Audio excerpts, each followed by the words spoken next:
हाम्रा शरीरमा गोलीहरू अझै पनि छन्।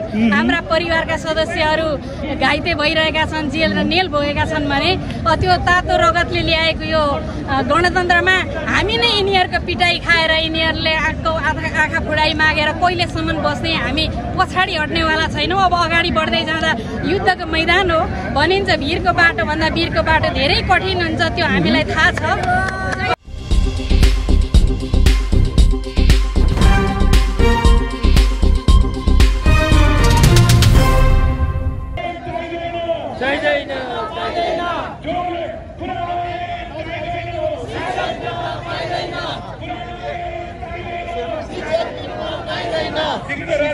नजिकै छ सुनिन्छ, छोडेर दिनुहोस्।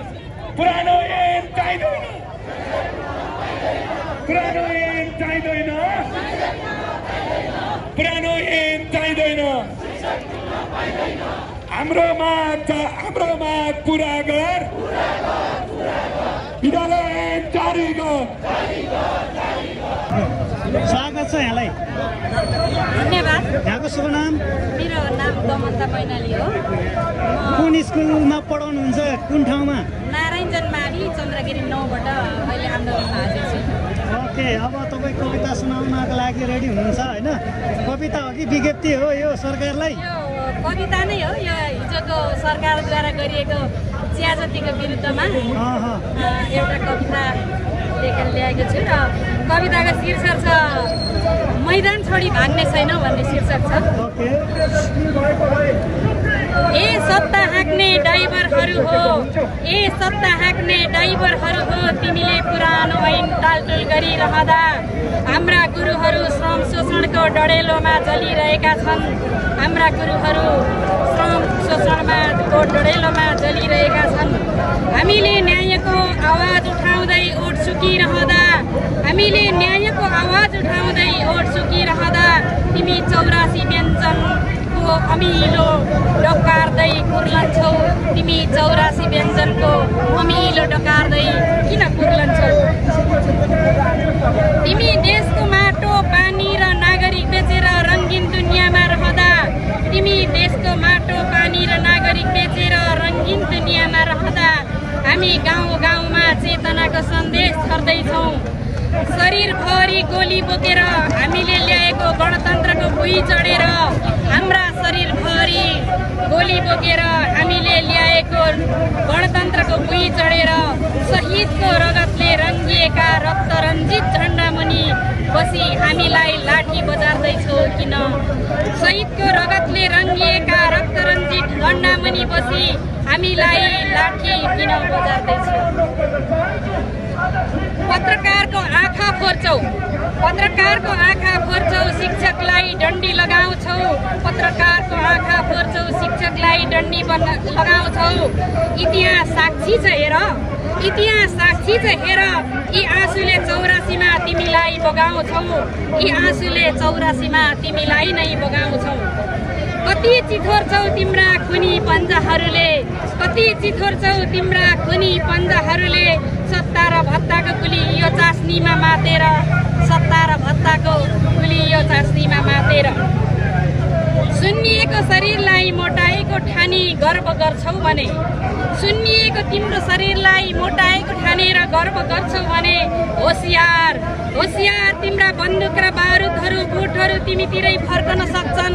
होसियार, तिम्रा बन्दुक र बुटहरू तिमीतिरै फर्कन सक्छन्। आफू सुरक्षाको चौघेरा भित्र बसी रमिता नहेर, आफू सुरक्षाको चौघेरा भित्र बसी रमिता नहेर।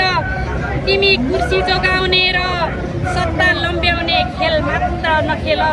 तिमी कुर्सी जोगाउने र सत्ता लम्ब्याउने खेल मात्र नखेल। हाम्रो घाँटी निमोट्ने तिम्रा बागे पन्जाहरूलाई बाँकी राख्ने छैनौ। हाम्रा घाँटी निमोट्ने तिम्रा बागे पन्जाहरूलाई बाँकी राख्ने छैनौ। ए सत्ताको मात लागेका महामूर्खहरू, ए सत्ताको मात लागेका महामूर्खहरू, चेतनाको वाहक विद्वानहरूलाई नतर्साऊ। युद्धको मैदान छोडी हामी भाग्ने छैनौँ, युद्धको मैदान छोडी हामी भाग्ने छैनौँ।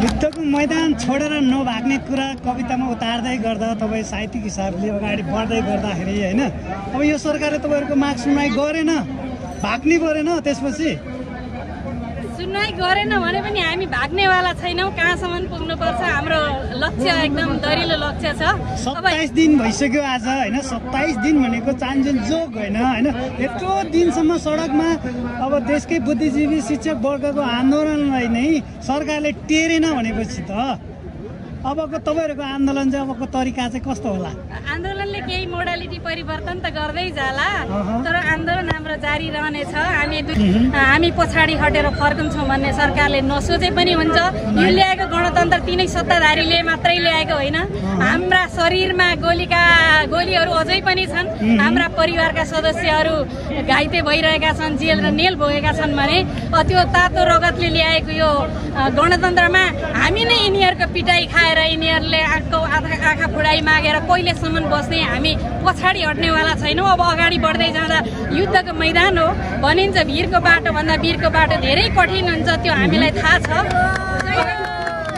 अगाडिको बाटो कठिन छ तर कठिन छ भनेर हामी फर्कन सक्दैनौँ यो यात्रा कठिन हो युद्धको यात्रा कठिनै हुन्छ त्यसैले हामी एकदम तयारीका साथ आएका छौँ हामी पछाडि हट्दैनौँ ओके तपाईँले कविताको बिचमा पनि हामी 84 मा देखाउँछौँ भन्ने भाव भएको एउटा बुँदा लेख्नु भएको रहेछ होइन अब साँच्चीकै यो सरकारले 84 मा ठेगान लाउने हो तपाईँको जुन शिक्षक आन्दोलनको माग सुनवाई गरेन भने अब हामी अब चाहिँ योजना बनाउँछौँ अहिलेसम्म गर्छ भन्ने त्यो योजना थिएन अब हामी योजनाबद्ध गएर विद्यार्थीसँग अभिभावकसँग मिलेर सञ्जाल बनाउँछौँ शिक्षकका घर घरमा हामी 84 मा यो नेताहरूलाई हामी घरमै टेक्न दिँदैनौँ जहाँ जहाँ जान्छन् अहिले हामीलाई जसरी यहाँ पार लगाएर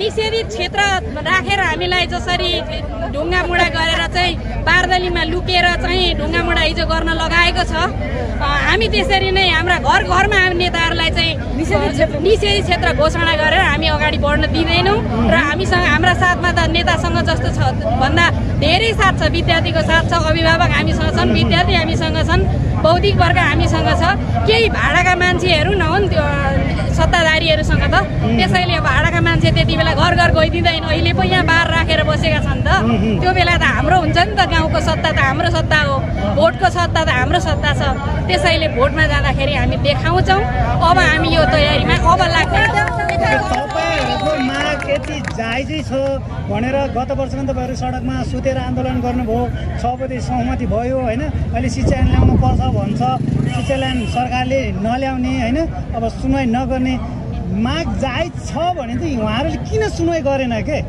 केमा अड्क्यो जस्तो लाग्छ तपाईँहरूलाई उहाँहरूलाई भ्रष्टाचार गर्न जति पनि रकम छ विदेश गएर उपचार गर्न के गर्न जति पनि छ शिक्षकलाई साना कुरामा त्यो दम्ब लिएर हेप्न खोजेको हो शिक्षकलाई केही पनि होइन यो 8 कक्षाले सत्ता चलाएको छ अनि बौद्धिक वर्गको कुरो त उसले बुझ्दैन नि त यो बुझाइ नै नभएको गलत बुझाइ भयो त्यही भएर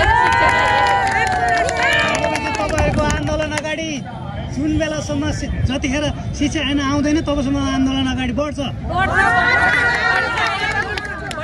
हिजोभन्दा सङ्ख्या आज बढेको हामीले चाहिँ महसुस गरेका छौँ अब आज गाउँबाट अझै धेरै गाडीहरूमा चाहिँ थपिँदै हुनुहुन्छ भोलिको हाम्रो सहभागिता आजको भन्दा धेरै बढ्नेछ त्यसैले यो बढ्दो गतिलाई चाहिँ अब मध्यनजर गरेन भने अब त्यसको परिणाम चाहिँ विद्यार्थी पनि सहभागी हुन सक्छन् अभिभावक पनि सहभागी हुन सक्छन् गाउँमा त वडा अध्यक्षले गाउँपालिकाको अध्यक्षले त शिक्षकहरू स्कुलमा फर्किनु पर्यो नत्र हामी अर्कै नियुक्त गर्छौँ भनेको छ नि फेरि त्यता पनि खुस्केला वडा अध्यक्ष भनेको चाहिँ अब हामी जस्तै सरकारको तलब खाने जनताको करबाट खाने भएका हुनाले सरकारले जे ओरायो त्यही आदेश पालन गरेका मात्रै हुन् उनीहरूले पनि त्यहाँ लेख्छन् हामीलाई तपाईँहरू जानुहोस् हाम्रो साथ छ भनिरहेका छन् हामी सँगै छौँ सञ्जालमै छौँ सम्पर्कमै छौँ त्यसैले त्यो उनीहरूले औपचारिकता देखाउने कुरो हो सरकारको उनीहरू पनि सरकारको प्रतिनिधि त हुन् नि त त्यसैले अब आफ्ना प्रतिनिधि भएको हुनाले उनीहरूले उता आक्रमण गर्न नसकेर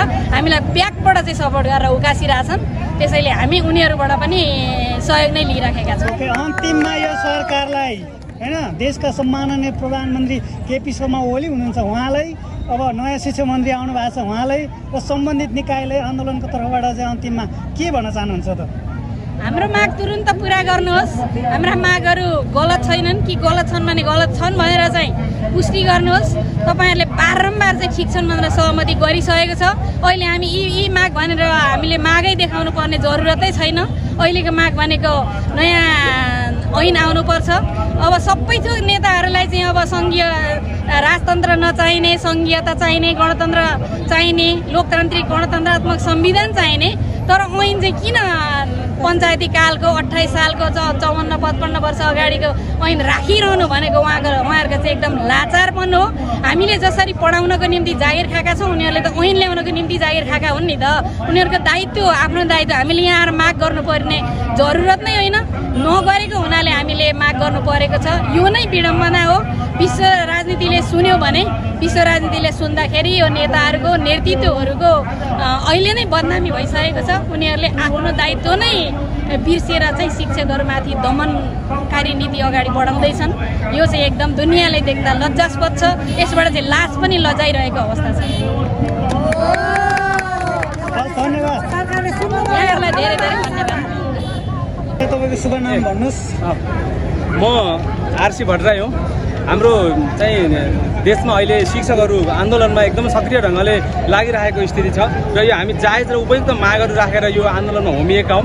सरकारले छिटोभन्दा छिटो यसलाई सम्बोधन गर्नुपर्छ र एउटा तार्किक निष्कर्षमा पुग्नुपर्छ र शिक्षकहरूले पनि आफ्नो प्रतिष्ठा स्थापना गर्नका निम्ति निरन्तर संवादमा जानुपर्छ र छिटोभन्दा छिटो यसलाई टुङ्ग्याएर कक्षा कोठामा जाने वातावरण बनाउनुपर्छ। यसै सन्दर्भमा मैले एउटा चाहिँ कविता प्रस्तुत गर्न गइरहेको छु। कविता शीर्षक छ भुजको आगो भित्रभित्र शिक्षक सरकार मित्र मित्र। कविताको शीर्षक छ भुजको आगो भित्रभित्र शिक्षक सरकार मित्र मित्र। सङ्घर्षको झन्डा फरफराएपछि आकाश गडगडाइसकेको छ। सङ्घर्षको झन्डा फरफराएपछि आकाश गडगडाइसकेको छ। शिक्षकको हुङ्कारले बानेश्वर मात्र होइन काठमाडौँ थरथराइरहेको छ। शिक्षकको हुङ्कारले बानेश्वर मात्र होइन काठमाडौँ थरथराइसकेको छ। कलम थाती राख्दै उठेको आवाज बनिरहेको छ घनघोर। कलम थाती राखेर उठेको आवाज बनिरहेको छ घनघोर। सपना सकल च्यातिएपछि उठेका छन् यी विद्रोहका स्वर। सपना सकल च्यातिएपछि उठेका छन् यी विद्रोहका स्वर। आज कानुनको चिहानमा जिउँदै पुरिएका छन् आशाहरू। आज कानुनको चिहानमा जिउँदै पुरिएका छन् आशाहरू। अधिकारका निर्दोष ज्वालाले जलिरहेका छन् सहरहरू। अधिकारका निर्दोष ज्वालाले जलिरहेका छन् सहरहरू। गरिदिन्छन् मञ्चहरू र फुट्नेछन् आफै निर्जन बाटाहरू। गरिदिन्छन् मञ्चहरू र फुट्नेछन् आफै निर्जन बाटाहरू। छोड्नु परे पनि गल्ली गल्लीमा रगतका टाटै टाटाहरू। छोड्नु परे पनि गल्ली गल्लीमा रगतका टाटै टाटाहरू।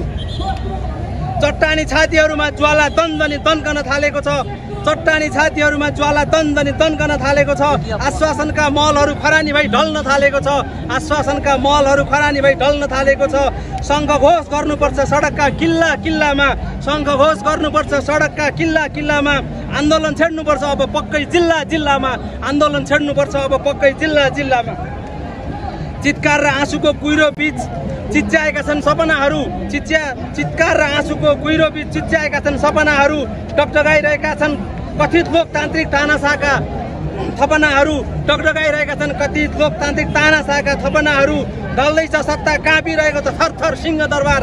ढल्दैछ सत्ता काँपिरहेको छ थरथर सिंह दरबार। बढाऊ अन्तिम पल्ट एकसाथ बेजोड कलमी तरबार। बढाऊ अन्तिम पल्ट एकपटक बेजोड कलमी तरबार। जब बज्नेछ हाम्रो अवश्य विजयको नयाँ गीत। जब बज्नेछ अवश्य हाम्रो विजयको नयाँ गीत। युग युगसम्मका लागि नेपाली शिक्षकको जित। युग युगसम्मका लागि नेपाली शिक्षकको जित। जब बज्नेछ हाम्रो अवश्य विजयको नयाँ गीत। युग युगसम्मका लागि नेपाली शिक्षकको जित।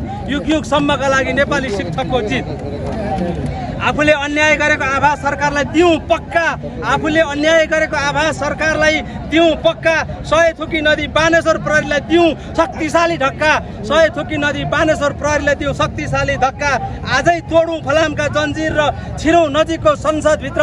आजै तोडौँ फलामका जन्जिर र छिरौँ नजिकैको संसदभित्र। बनाऊ त्यहीँ एउटा नयाँ ऐन सरकार शिक्षक मित्र मित्र। बनाऊ त्यहीँ भित्र एउटा नयाँ ऐन सरकार शिक्षक मित्र मित्र। सरकार शिक्षक मित्र मित्र। तपाईँ बस्नुहोस् न एकछिन बोल्नुहोस् भने। तपाईँको कविताकै प्रसङ्गमाथि म क्वेसन गर्छु तपाईँलाई। अब तपाईँको कविता क्रान्तिकारी हिसाबले लेख्दै गर्दा मानिसहरूको बार पुलिसको ब्यारियर भत्काएर क्षेत्र तोडेर अगाडि बढौँ भन्दै गर्दा हिजो तपाईँहरू अनि निषेधित क्षेत्र तोड्ने साथीहरूले नै गोदेर पठाउनुहुन्छ कविता लेखेर मात्रै भयो त साहित्य भनेको जस्तासुकै मूर्खहरूलाई पनि एउटा अचूक औषधि हो हामी साहित्य मार्फत र कलम मार्फत र आफ्नो आवाज मार्फतै यसलाई तार्किक निष्कर्षमा पुर्याउन चाहन्छौँ हाम्रो उद्देश्य ढुङ्गा मुढा गर्ने बल प्रयोग गर्ने र कुनै प्रहरीमाथि उसले खटाएका कुनै चाहिँ त्यस्ता खालका घुसपेट गर्ने मान्छेहरूमाथि हाम्रो आक्रमण गर्ने योजना होइन र हिजो ढुङ्गा हानेको पनि सुरुमा शिक्षकले होइन यो कुरा सबैले बुझ्न आवश्यक छ कसले हाने त त्यो ढुङ्गा हाम्रो आन्दोलनमा कसले नेपाल शिक्षक महासङ्घले कहीँ न कसैले घुसपेस गरेर अवैध मान्छेहरूलाई शिक्षकहरू बसेर ढुङ्गा हानेको भनेर विज्ञप्ति निकालिसकेको छ त्यही पढे हुन्छ काफी छ हामीले बोल्नै पर्दैन हस् धन्यवाद